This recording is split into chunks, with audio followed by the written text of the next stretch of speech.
Има збор господица Томич Тања. Поле.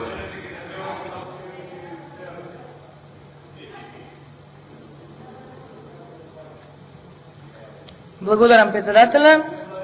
Почитувани граѓани, денеска, пред се почитувани вработени во овие три заговари за кои што денеска разговараме, моите колеги доволно говореа за криминалот кој што ВМРО-ДПМН во изминативе 6 години го правеше во заговарите од Прилеп, и јас денеска ќе се задржам на она што се случува во АД Охис. Имено во 2006 година помпезно, со звона на големи врати се најавуваше нов управен одбор, ново раководство на АД Охис со цел да фабриката се рестартира и почне повторно да работи, да се извади од тие долгови што ги има и вработените да продолжат со работа. За жал, сведоци сме денеска дека тоа веќе не само што не се случува, не е ни тема на разговор. Се повеќе се говори за тоа дека фабриката треба колку што е можно поитно да се продаде, и тоа за нејзина подготовка се носат и вакви закони како што овој денеска кој што го разгледуваме и како што беше тој во 2008 година, кога на АД Охис се простија 40 милиони евра долгови кон државата. За жал, она што денеска го немаме во овој предлог закон кој што е пред нас, е бројката колку тоа долгови се направиле во тек на тие 2 години. Се обидов јас да најдам информации. Директорот на АД Охис дава една бројка, министерот за економија кажува други бројки, и за жал не успеав ни од средствата за јавно информирање да дојдам до сознание дали станува збор за 17 милиони евра долгови кон државата кои што се простуваат, дали се 15, дали се 23 милиони евра, бидејќи Министерството за финансии како предлагач не најде за сходно да ни каже колку тоа долгови повторно се направени во текот на овие 2 години откако се им простивме во 2008-та. Дополнително на тоа не ни кажува ни колку тоа акции ќе се добијат за возврат на тие долгови. Во моментов државата е собственик на над 75% од сопственоста на Охис. Не знаеме од изгласувањето на овој закон колкава ќе биде таа бројка. Државата ќе раководи со 100% од акциите, со 90%, со 79%. Навистина сметам дека е несериозно не према нас. Се навикнавме веќе на пратениците од опозицијата да не сметате дека треба да им дадете релевантни податоци. Навистина сметам дека е несериозно кон граѓаните на Република Македонија и пред се кон вработените во АД Охис да немаме податок денеска на седницата за какви бројки станува збор. Да биде трагедијата уште поголема, со предлагањето на законот не добивме образложение што е стратегијата понатаму, на кој начин ќе се реши состојбата катастрофална во моментов во АД Охис. Како ќе им помогнеме на тие луѓе кои што на каков таков начин се сноѓаат, продолжуваат да работат дури и повремено на 2-3 месеци поеднаш, добиваат некои минимални средства, за жал не добиваат здравствена заштита, бидејќи се доцни со платите според моите информации од ноември месец 2011. Само на еден погон е исплатена платата за декември 2011 година и бадијала АД Охис ги плаќа трошоците на фондот за здравство. Бидејќи кога овие луѓе тамо ќе ги добијат плавите картончиња, всушност не можат да отидат на доктор со нив, бидејќи тие се за месец декември 2011 година. Поголем дел од нив воопшто не одат ни да ги подигнат. И ние со вакви предлог закони не даваме решение како ќе им се подобри состојбата на овие луѓе. Се надевам дека нема било кој од вас да се најде во состојба да нема плав картона, да треба да отиде на лекар или да однесе дете на лекар, имајќи при тоа приход од цели 4000 денари месечно. Колку што се движат средствата кои што тие луѓе ги добиваат од 4 до 20.000 денари месечно, а од преку 80% од нив земаат максимум до 9.000.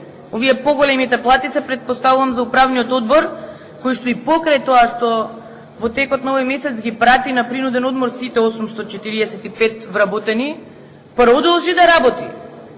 Значи, навистина не гледам каде е логиката и целисходноста на таквите мерки. Која е потребата управниот одбор да функционира и да зима огромни суми средства на доместок, а вработените да бидат сите на принуден одмор. Значи, навистина, за АД Охис треба да се направи сериозна стратегија. Под сериозна стратегија сметам дека треба да има сериозна анализа што и на кој начин може да се искористи од капацитетите на АД Охис. Да не се правиме слепи дека најавиве за нови тендери кои што сега ги пуштате по медиуми што побрзо да се заташка ова актуелна состојба, не се решение. Имаше веќе 5 или 6, не сум сигурна точно, пропаднати тендери. Колку што успеав да најдам на вториот тендер во септември 2007 година само имало еден пријавен, кој што комисијата задолжена за спроведување го отфрла, и при тоа министерот тогашен Ставревски изјавува дека ќе ги разгледаат и по потреба, доколку испадне дека е проблемот во условите во тендерот, тие ќе се променат. За потоа во октомври 2007 година повторно да распишете тендер со истите услови. И нормално никој не се јави на тендерот заинтересиран за купување на АД Охис. Ке поверував дека имате сериозна намера да ја решите состојбата во оваа компанија, доколку сериозно пристапувавте кон почитување на консултациите што ви ги даваат консултантските куќи, кои што дебело ги плаќавте повторно од пари на граѓаните. Имено, во 2007 година консултантска куќа ангажирана, не пишуваше која, кажува дека енергетскиот систем на Охис има мокреност од 13 мегават часови, значи може да обезбедува и топлинска енергија, што е еднаква на мокреноста на 4 мали хидроцентрали. И ова го цитира актуелниот директор Пеца Јовески, кој што, да не заборам, 2009 година драматично најавуваше оставки бидејќи не може да се справи со проблемот, па еве го и ден денеска седи на тоа место и не наоѓа решение за проблемите на овие луѓе таму. Компанијата во меѓувреме од тоа што го имаше како имот, преку 80% веќе го нема. Погоните кои што кога ќе поминете покрај Охис ги гледате како лименки останати, се всушност само тоа, лименки. Значи внатре и машините и железото кој што можеше да се исече се продадени за да се обезбеди, предпоставувам, плата. Значи и пан 1, и пан 2, и пан 3, и погон маса се сече во моментов.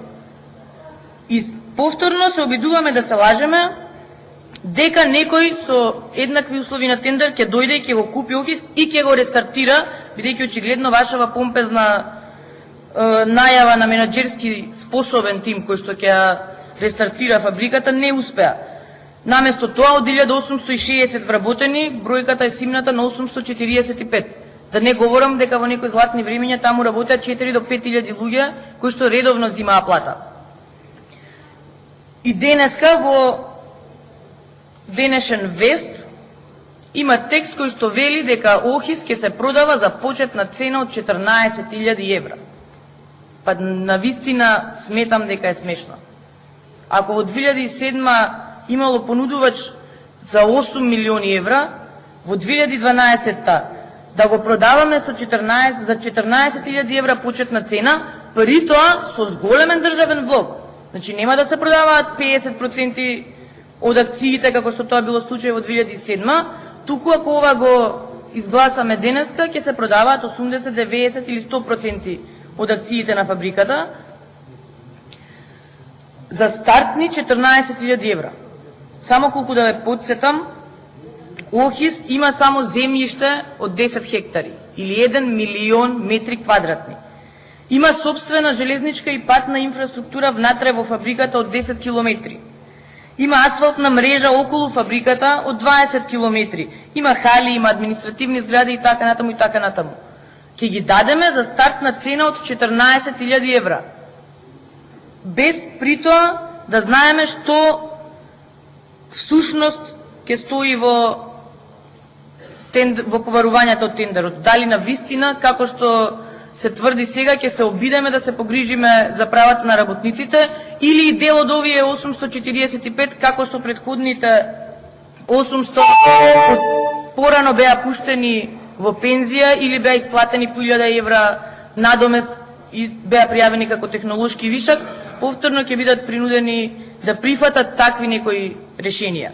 И не им се лутам на нив што веруваат упорно на лагите кои што секојдневно им ги пласирате. Се лутам на раководството на ВМРО ДПМН кој што не наоѓа за сходно вистински да се погрижи за овие луѓе. Реплика има господин Ѓорѓиевски, повелете.